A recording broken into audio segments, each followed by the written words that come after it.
Hola, ¿cómo están? Es un gusto saludarles para un servidor Carlos Enrique Méndez Monzón, contador público y auditor.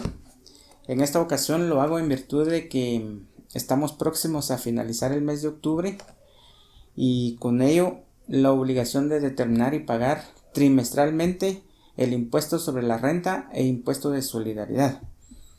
Para el efecto, la Constitución Política de la República de Guatemala establece que todos los habitantes del país estamos obligados a contribuir en el sostenimiento del Estado y a su vez realizar el fin supremo del Estado, que es el bien común, lo cual se traduce a través de carreteras, seguridad, infraestructura, entre otros.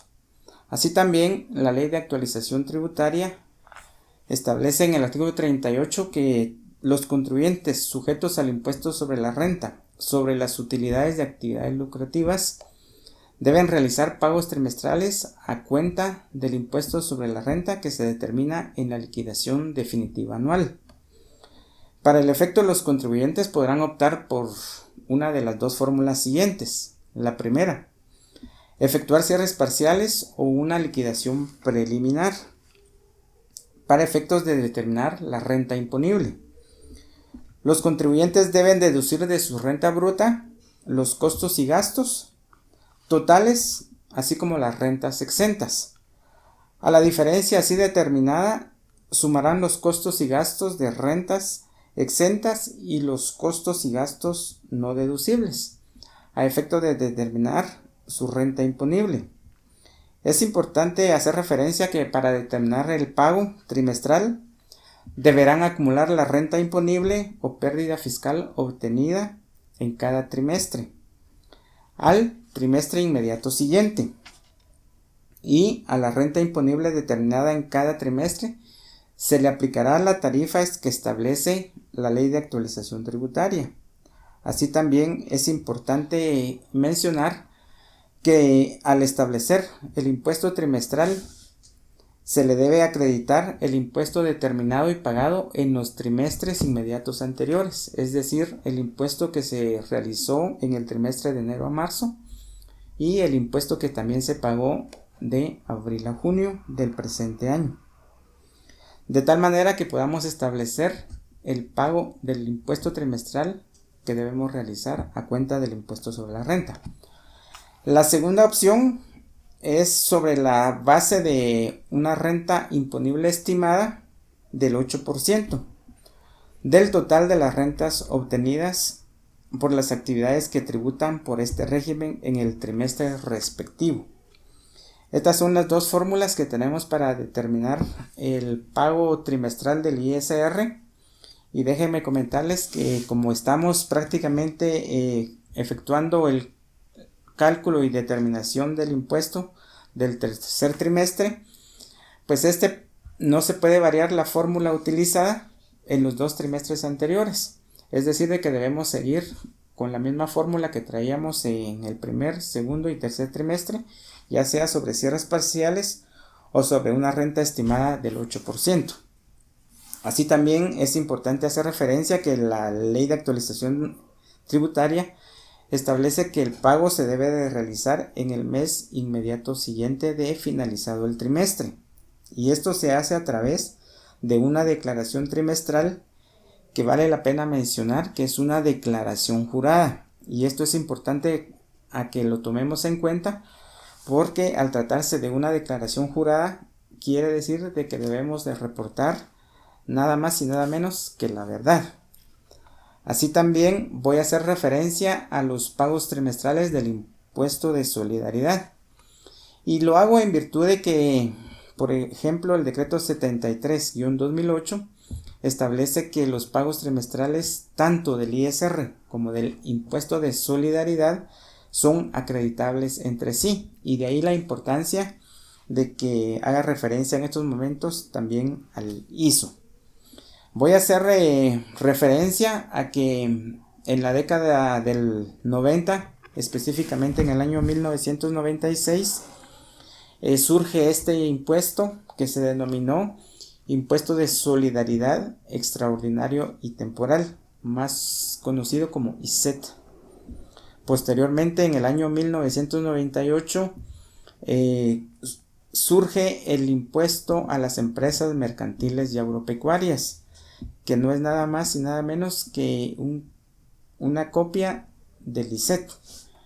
Y también en el año 2004 cambia de denominación y surge lo que en ese momento le denominamos impuesto temporal extraordinario en apoyo a los acuerdos de paz y ETAP. Y a través del decreto 73-2008 surge el impuesto de solidaridad. Es importante hacer referencia que este impuesto de solidaridad se establece a cargo de las personas individuales y jurídicas que tengan actividades mercantiles o agropecuarias en el territorio nacional y que obtengan un margen bruto superior al 4%. Todas estas personas están afectas al impuesto de solidaridad. Así también es importante hacer referencia que de igual manera para la determinación y pago del impuesto se establecen dos opciones. La primera es la base imponible de la cuarta parte de los ingresos brutos. Y la segunda, la cuarta parte del activo neto. Entonces, de igual manera, como les hacía referencia hace algunos momentos, la forma de cálculo del impuesto de solidaridad va a ser igual a los 2 trimestres anteriores que ya hemos pagado, en enero a marzo y de abril a junio del presente año. Con la diferencia de que tenemos que tener en cuenta de que este impuesto, al ser acreditable entre sí, se debe de tomar referencia. El artículo 11 de la Ley del Impuesto de Solidaridad establece dos formas de acreditación entre sí del impuesto sobre la renta y el impuesto de solidaridad, a través de las siguientes formas. A. El monto del impuesto de solidaridad pagado durante los 4 trimestres del año calendario, conforme los plazos establecidos en la ley, podrá ser acreditado al pago del impuesto sobre la renta hasta su agotamiento durante los 3 años calendario inmediatos siguientes, tanto al que se deba pagar en forma trimestral como al que se paga en forma mensual, como al que se determina en la liquidación definitiva anual del impuesto sobre la renta, con la salvedad que el ISO que no se haya acreditado durante los 3 años calendario inmediatos siguientes constituye gasto deducible a partir del tercer año. Y la opción B, los pagos trimestrales del impuesto sobre la renta podrán acreditarse al pago del impuesto de solidaridad en el mismo año calendario. Los contribuyentes que se acojan a esta forma de acreditación podrán cambiarla únicamente con autorización de la Administración Tributaria. Y de igual manera, el pago del impuesto se realiza en el mes inmediato siguiente de finalizado cada trimestre. Entonces es importante hacer referencia que al estar los dos pagos trimestrales venciendo en el mismo mes calendario, es importante tomar en cuenta en qué opción de acreditamiento estamos, a efecto de que primero efectuemos el pago, ya sea del ISR o del ISO, que vamos a acreditar al impuesto correspondiente, a efecto de que tengamos orden en la forma en que se estén acreditando los pagos trimestrales. Ha sido un gusto poderles servir de esta forma y de brevemente hacer un extracto de los pagos trimestrales del impuesto sobre la renta e impuesto de solidaridad. Estamos a la orden, pueden contactarnos a través de nuestras redes sociales, a través de nuestra página web o nuestros números telefónicos que están saliendo en el inferior de su pantalla. Que tengan buen día. Muchas gracias.